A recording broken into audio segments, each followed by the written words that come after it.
ఇప్పుడు విశాఖపట్నం నిన్న చూసినట్లయితే కాగ్నిజెంట్ అనేది ఒక పెద్ద సాఫ్ట్వేర్ కంపెనీ అనేది నారా చంద్రబాబు నాయుడు గారు, లోకేష్ గారు నిన్న శంకుస్థాపన చేయడం జరిగింది, ప్రారంభోత్సవం చేయడం జరిగింది. అదే కాకుండా అనేక రకాల సాఫ్ట్వేర్ కంపెనీ కూడా శంకుస్థాపన చేశారు.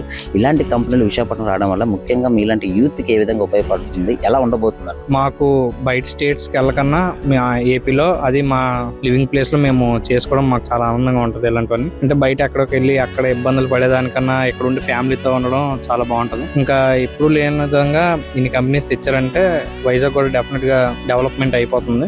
చంద్రబాబు నాయుడు గారు ఏ విధమైతే హామీ ఇచ్చారో ఈ విశాఖపట్నాన్ని ఒక ఐటీ హబ్ గా, నారా లోకేష్ గారు కూడా ఐటీ హబ్ గా మార్చేస్తాను అని ఏ విధంగా చెప్పారో అదే విధంగా ఈ అభివృద్ధి కార్యక్రమాలు జరుగుతుంది, కంపల్సరీ జరుగుతుంది. ఎందుకంటే ముందు మనం చూసాం హైదరాబాద్ అంత డెవలప్ అయిందంటే చంద్రబాబు గారు అని, ఇది కూడా అతను ఉన్నారంటే కంపల్సరీ చేస్తారని నమ్మకం అయితే మాకు. చిన్న 1 year లోనే డిఎస్సి అయిపోయింది, దానికి కూడా అపాయింట్మెంట్ కూడా చేస్తారు టీచర్స్ ని. ఇంకా ఐటీ సెక్టర్ అంటే మొన్న సబ్మిట్ కూడా అయ్యింది. అతను ఐటీ ఫీల్డ్ కి అతను కరెక్ట్.